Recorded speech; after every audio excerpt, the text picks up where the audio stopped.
Hello everyone, कैसे हैं आप लोग। आई होप आप लोग ठीक होंगे। आज हम जो डिस्कस करने वाले हैं वो है nature, scope and concept of language. ये हमारा बीएड का फर्स्ट ईयर का सिलेबस है जो है पेडागॉजी ऑफ इंग्लिश। ठीक है, आप देख रहे होंगे, और ये कुरुक्षेत्र यूनिवर्सिटी की सिलेबस है।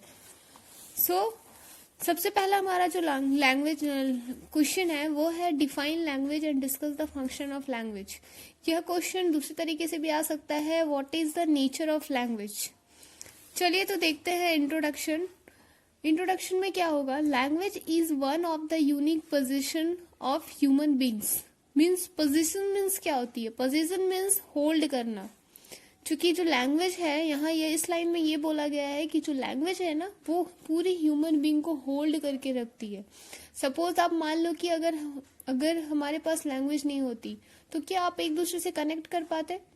अगर दो लोग एक दूसरे के सामने खड़े भी हो लेकिन उनके पास शब्द नहीं है बोलने के लिए, भाषा नहीं है बोलने के लिए, तो आप किस तरीके से किसी को बताओगे कि आप क्या चाहते हो या आप क्या बोलना चाह रहे हो, है ना। तो बिना लैंग्वेज क्या होगी, लोग एक दूसरे से कनेक्ट नहीं हो पाएंगे। इसीलिए बोला गया है कि ये क्या है, एक पोजीशन है, यूनिक पोजीशन है ह्यूमन बींग्स को जोड़े रखने के लिए। Human society is unthinkable without a language, right. क्या आप बिना लैंग्वेज के आप एक ह्यूमन सोसाइटी को इमेजिन कर सकते हो? No, never. सोसाइटी कैसे बनती है? ह्यूमन बींग से, ह्यूमन से। एक ह्यूमन दूसरे ह्यूमन से कनेक्ट होता है तभी तो सोसाइटी बनती है ना। तो अगर लैंग्वेज नहीं होंगी तो वो कनेक्ट कैसे होंगे एक दूसरे से, वो अपने व्यूज, अपने ओपिनियन कैसे एक्सप्रेस करेंगे। तो ह्यूमन सोसाइटी को क्या थिंक किया जा सकता है without language? No. It is an essential part of human life. It is the only means of communication of human thoughts and ideas both in speech and writing. Yes, जब हमें कुछ बोलना होता है या हमें कुछ राइटिंग वर्क करनी होती है, उस वक्त हम क्या करते हैं, कुछ बोलने से पहले भी हमें सोचना होता है। कुछ आप लिखते हो उससे पहले भी आप थिंक करते हो कि हम क्या लिखने वाले हो। तो मीन्स अगर आप कुछ लिखना चाहते हो या फिर कुछ बोलना चाहते हो तो उससे पहले आप अपनी थिंकिंग को कम्युनिकेट करते हो और इस कम्युनिकेशन के लिए आपको लैंग्वेज की जरूरत पड़ती है। Okay, now language is the divine gift of God to man alone. It is language that distinguishes man from animals, right. ये तो बहुत ही ट्रू लाइन है। भाषा ही हमें इंसान और जानवरों को अलग करती है, क्योंकि जानवर की भाषा इंसान नहीं समझ सकता, राइट। और जानवर को अगर कोई तकलीफ भी होती है तो वो अपनी कम्युनिटी में, अपनी लैंग्वेज में वो बातें करते हैं, लेकिन क्या वो हमारी भाषा में बोल सकते हैं? नहीं। इसीलिए बोला गया है कि जो लैंग्वेज है वो मैन और एनिमल को अलग करती है। Everyone makes use of language from birth to death. In fact it is language that gives rise to human society. Okay, तो नेक्स्ट है मीनिंग ऑफ लैंग्वेज। लैंग्वेज का मीनिंग क्या होता है? The English word language has been derived from the Latin word lingua which may implies tongue. Okay, language word जो लिया गया है वो लैटिन वर्ड लिंगुआ से लिया गया है, जिसका मतलब क्या होता है? Tongue. French terms langue and parole also bear the impression of language. और जो French term langue and parole होता है ना, उससे भी लैंग्वेज की डिफिनेशन मिलती है। Language is a complex phenomenon. Language क्या है? एक कॉम्प्लेक्स फेनोमेनन है। क्योंकि मैंने आपको बताया ना, तमिल में रहने वाले लोग तमिल लैंग्वेज सीखेंगे, बट जब वो पंजाब मूव करते हैं तो उन्हें पंजाबी आनी चाहिए, बट पंजाब के लोगों को तमिल नहीं आएगी तो एक दूसरे की भाषा वो समझ नहीं पाएंगे। तो उन्हें अब क्या चाहिए? एक ब्रिज लैंग्वेज चाहिए। तो ब्रिज लैंग्वेज जानने के लिए उन्हें फिर से न्यू लैंग्वेज सीखनी पड़ती है। तो इस तरह से हम देखते हैं कि जो लैंग्वेज क्या होती जाती है, अपने आप में एक कॉम्प्लेक्स होती जाती है। ठीक है। It includes the first cry of the baby which is the elementary form of human speech. It is a social phenomenon.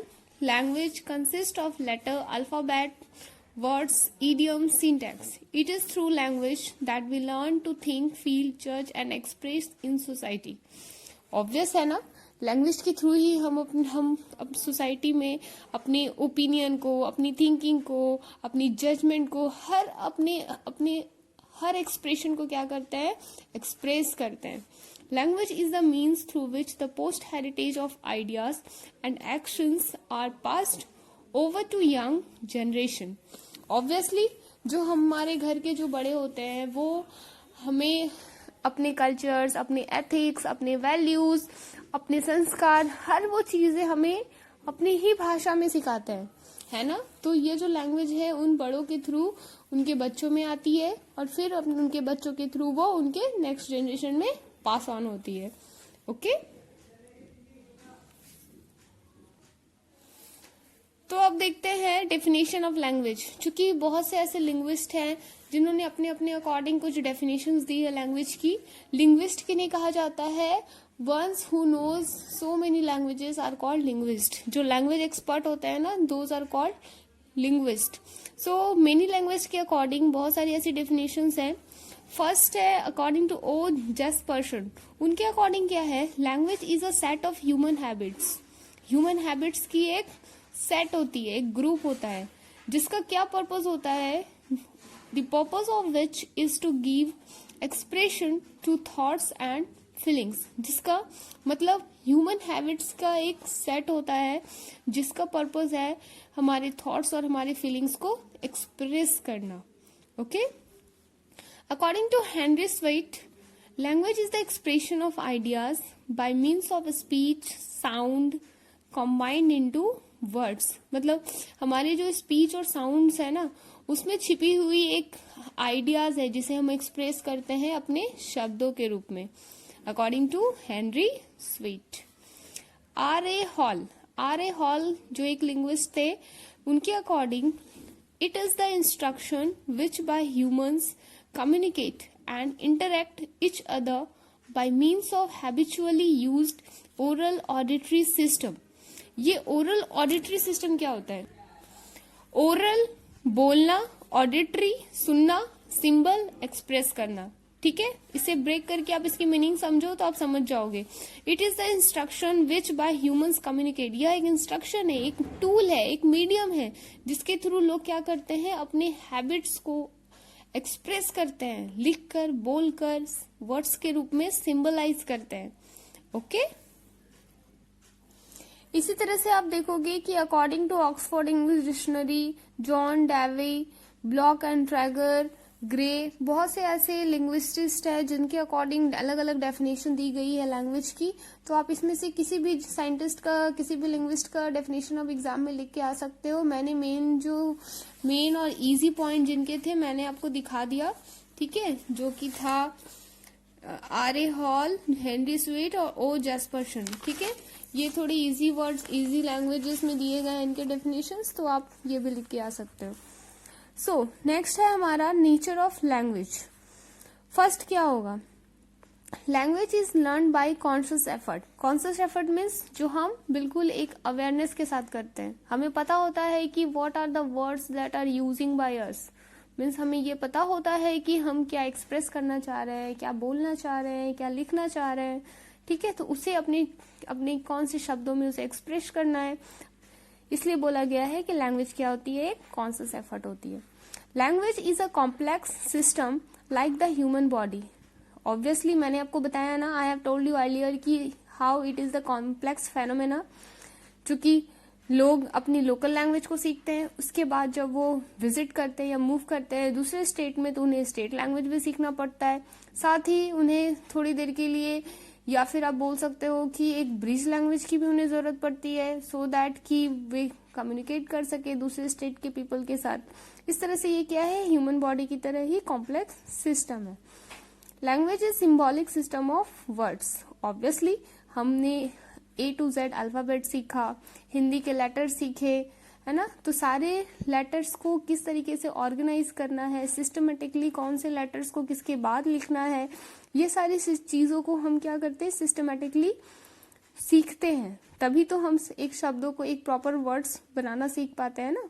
इसलिए बोला गया है कि क्या है? लैंग्वेज एक सिंबॉलिक सिस्टम ऑफ वर्ड्स है. The system of a language is arbitrary.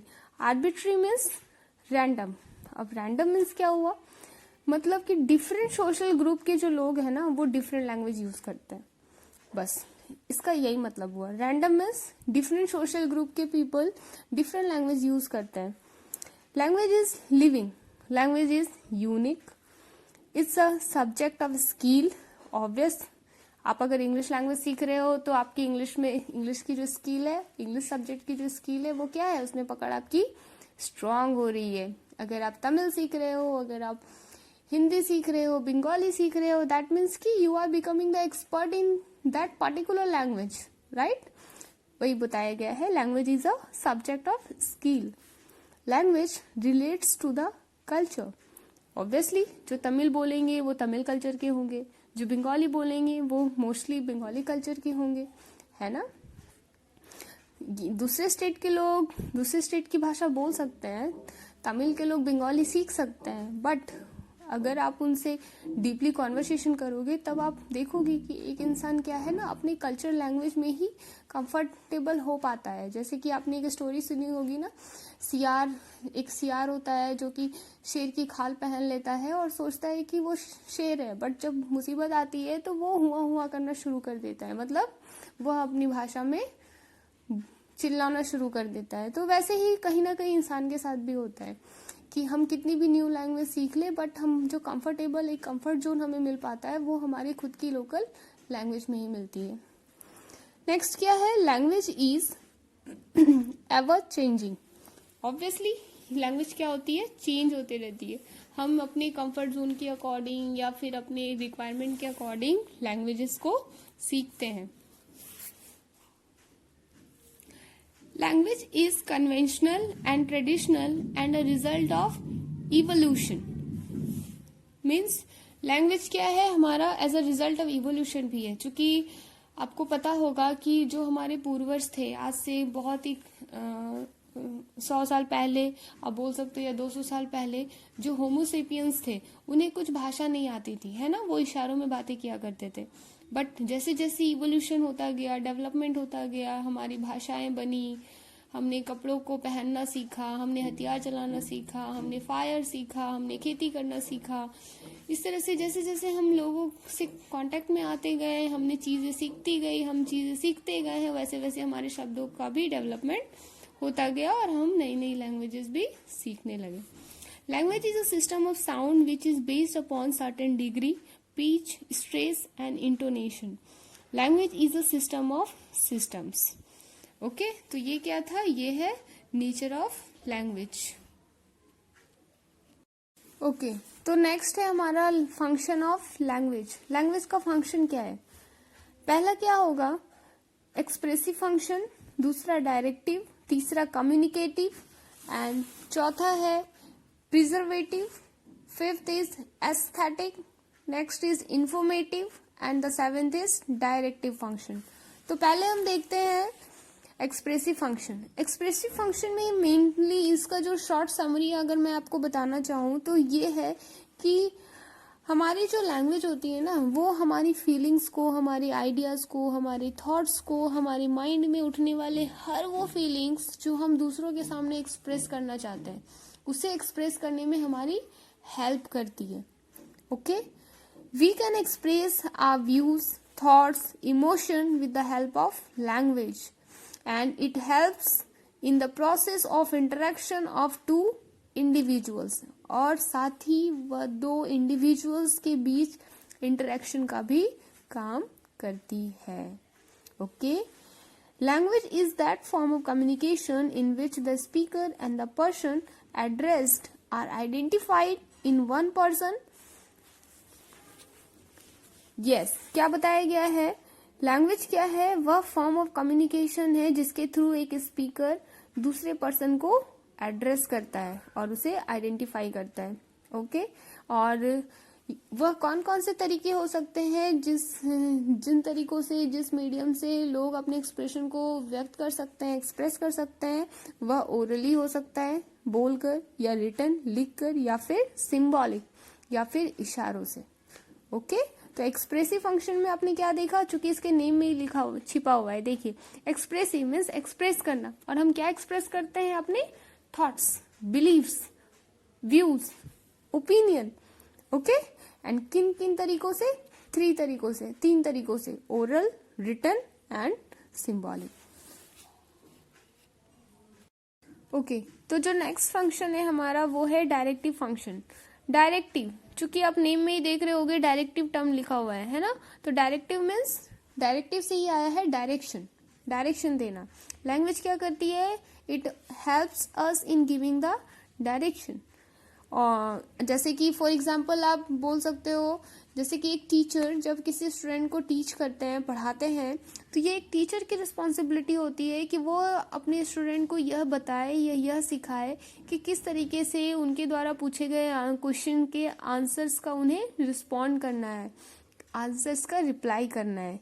ठीक है, बस ये जो डायरेक्टिव फंक्शन है ना, इसकी जो शॉर्ट समरी अगर आप देखोगे तो मेन फंडा बस यही है कि डायरेक्शन देना। लैंग्वेज क्या करती है? हेल्प करती है डायरेक्शन को सही तरीके से देने में। जैसे कि अब एक किड है जो कि इंग्लिश मीडियम से आया हुआ है, ठीक है। अब आप एक टीचर अगर उसे हिंदी भाषा में अगर उसे पढ़ाता है या फिर किसी भी क्वेश्चन का इससे क्वेश्चन पूछता है, तो क्या वो बच्चा उनके आंसर्स दे पाएगा? नहीं दे पाएगा। क्यों? क्योंकि उसे क्वेश्चन ही समझ नहीं आया। चूंकि वो इंग्लिश बैकग्राउंड से है, उसे हिंदी लैंग्वेज आती नहीं, तो वो उस क्वेश्चन को ही नहीं समझेगा, तो फिर वो आंसर कैसे देगा, है ना। तो इस जगह पे क्या होता है, डायरेक्शन देने में अब बच्चे को टीचर की भाषा समझ नहीं आ रही, तो एक टीचर बच्चे को कैसे सिखाएगा कि उस क्वेश्चन का आंसर उन्हें कैसे देना है। देख रहे हो ना, बस यही चीजें यहाँ पे मेंशन की गई है कि डायरेक्टिव फंक्शन के रूप में लैंग्वेज कैसे यूज किया जाता है। Language helps to give the direction. Okay, next है हमारा कम्युनिकेटिव फंक्शन। कम्युनिकेटिव, चूंकि कम्युनिकेटिव टर्म से आया है कम्युनिकेशन, ओके। तो लैंग्वेज क्या करती है? प्रोवाइड करती है expression to our thoughts, feelings, needs and abstract things. It is the language that helps a person in communicating these to others persons in oral और रिटन फॉर्म। मतलब communicative मतलब हम क्या करते हैं? कम्युनिकेशन इस्टेब्लिश करते हैं। एक पीपल दूसरे पीपल से कम्युनिकेशन इस्टेब्लिश करता है, अपने थॉट्स को, अपने फीलिंग्स को, अपने नीड्स को क्या करता है? एक्सप्रेस करता है। ठीक है, बस यही बताया गया है। और वो अपने फीलिंग्स को किस तरीके से एक्सप्रेस कर सकता है? या तो रिटन फॉर्म में कर सकता है, या तो ओरली कर सकता है, या तो सिंबॉलिकली कर सकता है। ओके, नेक्स्ट क्या है? Preservative function. प्रिजर्वेटिव फंक्शन में क्या है? Language is preservative by nature. It can preserve man's experience, his observation, thoughts and his findings in written form. This stored knowledge is formed edifice of human knowledge. This preserved knowledge can be used by the coming generation. Okay, तो preserve means reserve करके रखना। जैसे हम चीजों को store करके रखते हैं ना, बिल्कुल इसी तरह जो हमारे जो पूर्वज हैं या फिर हमसे जो बड़े हैं, एल्डर वन है, वो क्या करते हैं? उन्होंने अपनी लाइफ में जो कुछ भी सीखा होता है उसे अपने अनुभवों में, अपने एक्सपीरियंसेस में वो क्या करते हैं? स्टोर करते हैं और अपनी आने वाली जनरेशन को वो सारी चीजें सिखाते हैं जो कि उनके लैंग्वेज के रूप में ही एक्सप्रेस की जाती है। ओके, नेक्स्ट है हमारा एस्थेटिक फंक्शन। एस्थेटिक फंक्शन में क्या होगा? Another aspect of language is its aesthetic function. Sometimes we have feelings but we are not able to express these. कभी कभी क्या होता है, हम कुछ एक्सप्रेस करना चाहते हैं बट हम बोल नहीं पाते हैं बिकॉज ऑफ सम हेजिटेशन। तो उस वक्त क्या होता है? Later when those feelings are expressed in language by someone, उस वक्त क्या होता है? दूसरा कोई इंसान जो हमें समझता हो वह हमारे मन की बातों को अपने लैंग्वेज के थ्रू तीसरे इंसान तक एक्सप्रेस करता है। ठीक है, तो उस वक्त क्या होता है? हमें अंदर से क्या होती है? एक सेटिस्फेक्शन होती है, मीन्स एस्थेटिक सेटिस्फेक्शन होती है। इसे ही बोला गया है एस्थेटिक फंक्शन। लैंग्वेज क्या किया? लैंग्वेज ने क्या किया? एस्थेटिक फंक्शन का रोल प्ले किया किसी और इंसान के through. Next is informative function. Language is a medium of information. Obviously informative से ही वर्ड से ही लिया गया information. Thus, it helps in passing one information between two or more individuals. By doing so, one can understand the culture of others. The content of every culture is expressible in its language. जो information है, हम जो information आज gain करते हैं वो अगर हम अपनी लैंग्वेज में गेन करते हैं तो वो हमारे लिए बहुत ही ईजी हो जाता है उसे गेन करना और उसे अंडरस्टैंड करना. ठीक है. नेक्स्ट क्या है? Directive function. Language also helps in giving direction to others. For example, the police standing at crossing shows red light to the traffic. He is directing the whole traffic to stop all movements. Similarly, in examination hall, the superintendent uses a language and gives direction to the candidates, giving them certain rules and regulations to be followed by them. Thus, by using language, he is able to give directions. Means directive function में आप ये बोल सकते हो, जैसे कि आपने हमारा जो सेकंड पॉइंट था डायरेक्टिव फंक्शन का, उसमें आपने पढ़ा था ना कि टीचर एक स्टूडेंट को रिस्पॉन्ड करना सिखाती है अपने लैंग्वेज में. बिल्कुल वही चीजों उसी चीज को मेंशन किया गया है कि लैंग्वेज क्या करती है? डायरेक्शन देने में हेल्प करती है. अगर आप किसी को कुछ गाइड करते हो, सजेशन देते हो या डायरेक्ट करते हो, उसे अपनी लैंग्वेज में देते हो, अपनी नहीं, सामने वाले की कंफर्ट जोन के अकॉर्डिंग उसे उनकी लैंग्वेज में अगर आप कुछ बताते हो तो वो उस चीज को इजीली समझते हैं. ओके, सो आई होप आपको ये वीडियो अच्छी लगी होगी और ये आपके लिए यूजफुल रहा होगा. सो प्लीज अगर आपको ये वीडियो पसंद आए तो प्लीज मेरी वीडियो को लाइक, शेयर एंड सब्सक्राइब करें. Thank you for watching.